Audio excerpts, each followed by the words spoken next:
আরশুল্লাহ দুই প্রকার। একটা আরশ হলো যে আল্লাহময় জগতে, যে আল্লাহময় জগৎ থেকে সমগ্র সৃষ্টি জগৎ পরিচালিত হয়। এই আল্লাহময় জগতের অধীনে আমাদের পৃথিবীর মতো কোটি কোটি পৃথিবী আছে।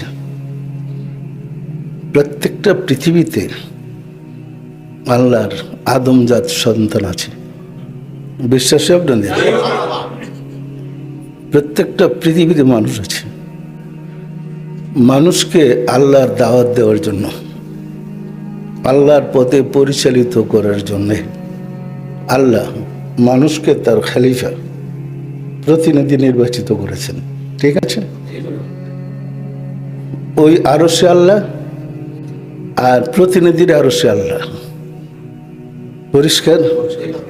আপনাদের রাষ্ট্রদূত যদি একজন বহির্বিশ্বে যায়, রাষ্ট্রপতির পুরা ক্ষমতা নিয়ে তাকে যেতে হয়। তো প্রত্যেকটা পৃথিবীতে যদি আল্লাহর প্রতিনিধি থাকে, প্রতিনিধির মাধ্যমে সমস্ত সৃষ্টি জগৎ পরিচালনা করেছেন।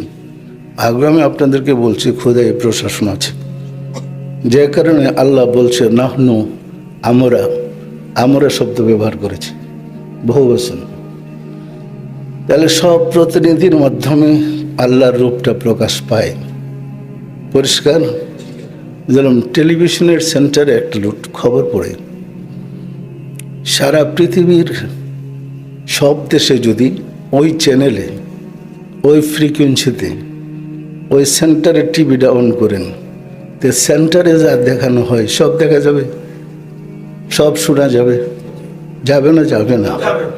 সমগ্র সৃষ্টি জগতের মানুষের কলবটাকে যদি আমরা টিভি ধরি, টিভি সেটের মতো, আর সেন্টারে যেখানে রাব্বুল আলামিন আছেন, উনি সেন্টার থেকে পরিচালনা করছেন, ওইখান থেকে যা নির্দেশ দেয় এই কলবের সেটগুলোতে এগুলো বেশি আসে।